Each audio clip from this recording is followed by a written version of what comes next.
রহমত, মাগফিরাত ও বরকতের মাহে রমজান আমাদের দাঁড়ে করানো হয়েছে।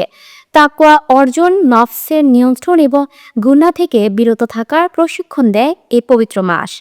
রোজার মাধ্যমে আল্লাহর নৈকট্য লাভের পাশাপাশি রোজাদারকে ইফতার করানোর মতো আমলে রয়েছে অফুরন্ত সোয়াবের প্রতিশ্রুতি। বিস্তারিত দেখুন প্রতিবেদনে।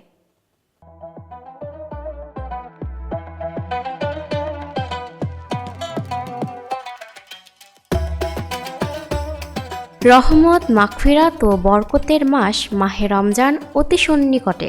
আর কিছুদিন পরেই এই মহিমান্বিত মাস আমাদের মাঝে আগমন করবে। এটি এমন একটি মাস যার বিধান মহান আল্লাহ তাআলা পবিত্র কোরআনে বিস্তারিতভাবে বর্ণনা করেছেন। রোজার মতো করে আল্লাহ তাআলা অন্য কোনো ইবাদতকে এত বিস্তারিতভাবে বর্ণনা করেনি।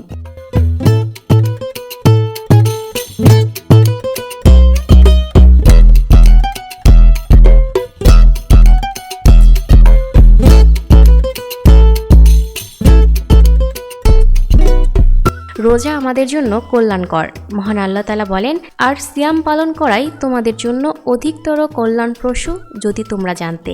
সূরা বাকারা 184।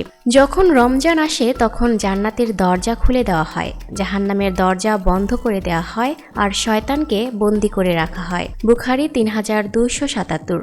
রমজান এমন একটি মাস যে মাসে আমরা নিজেদের নফসের ওপর নিয়ন্ত্রণ প্রতিষ্ঠা করি। সাধারণত সারা বছর নফস আমাদের নিয়ন্ত্রণ করে, আর মাহে রমজানে রোজা রাখার মাধ্যমে আমরা নফসকে নিয়ন্ত্রণ করি। নফসের ওপর নিয়ন্ত্রণ নিতে চাইলে রোজা রাখার কোনো বিকল্প নেই। আর রোজার উদ্দেশ্যই হলো তাকওয়া অবলম্বন করা।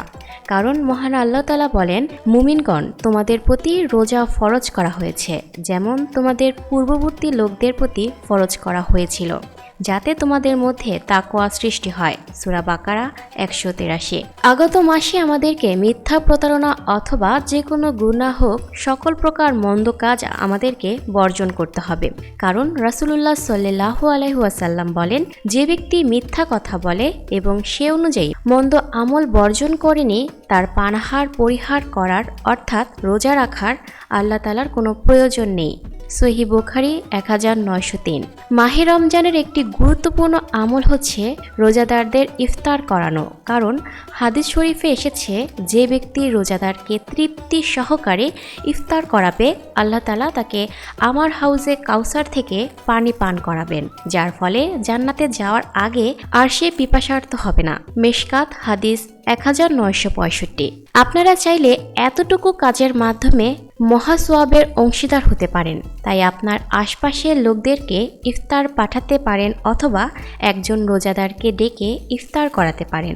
বিশেষ করে শহরগুলোতে রাস্তাঘাটে যানজটের কারণে মানুষ ভিড়ের মধ্যে আটকা পড়ে থাকে। চাইলে আপনি একটু খেজুর আর পানি কিনে দিয়ে বিপুল পরিমাণ সওয়াবের অংশীদার হতে পারেন।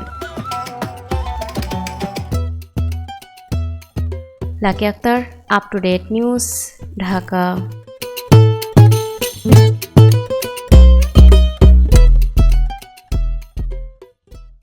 দর্শক, এই ছিল আপ টু ডেট নিউজের সর্বশেষ আপডেট। পরবর্তী আপডেট সবার আগে পেতে আপ টু ডেট নিউজের ফেসবুক পেজ এবং ইউটিউব চ্যানেলের সাথেই থাকুন।